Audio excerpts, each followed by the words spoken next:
شریعت طریقت یہ ان دونوں کا آپس میں گہرا تعلق ہے، ٹھیک، یہ ایک دوسرے سے جدا اور علیحدہ نہیں ہیں۔ اس کو آپ یہ کہہ سکتے ہیں کہ شریعت ظاہر تو طریقت باطن، ٹھیک، اور بزرگوں نے اس انداز سے بھی اس کی تشریح کی ہے کہ اعلیٰ حضرت رحمۃ اللہ تعالی علیہ نے بالخصوص کہ شریعت سرکار دو عالم صلی اللہ علیہ وسلم کے اقوال ہیں، ٹھیک ہے، شریعت اقوال، یعنی قانون، اور طریقت سرکار دو عالم صلی اللہ علیہ وسلم کے افعال ہیں، سبحان، اور حقیقت یہ سرکار دو عالم صلی اللہ علیہ وسلم کی جو کیفیات ہیں، احوال ہیں۔ اور ایک چیز اور ارشاد فرمائی، معرفت، معرفت یہ سرکار دو عالم صلی اللہ علیہ وسلم کے جو علوم بے مثال ہیں، یہ معرفت ہے۔ کیا بات ہے، تو یوں شریعت اور طریقت یہ ایک دوسرے سے جدا نہیں ہیں، یعنی کہیں اقوال ہیں اور کہیں افعال،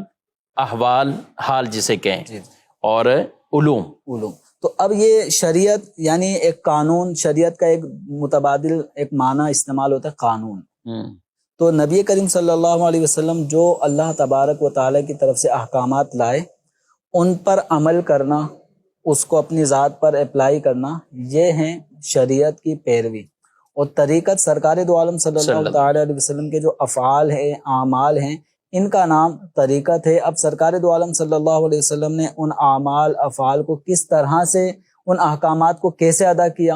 تو ان کی اتباع کرنا، یہ ہے گویا طریقت۔ تو سرکار دو عالم صلی اللہ تعالیٰ علیہ وآلہ وسلم کے لائی ہوئی تعلیمات پر عمل کرنا، اس کا کچھ حصہ ہمارے ظاہر سے تعلق رکھتا ہے، جیسے نماز پڑھنا ہے، روزہ رکھنا ہے، زکوٰۃ دینا ہے، اپنے عمل جوارے سے کسی مسلمان کو تکلیف نہیں پہنچانا، کوئی ناجائز کام کا ارتکاب نہیں کرنا۔ اور طریقت میں باطنی امور پائے جاتے ہیں، تو ان میں یہ ہے کہ نبی کریم صلی اللہ تعالیٰ علیہ وآلہ وسلم نے تزکیہ نفس فرمایا ہے، تو اس تزکیہ نفس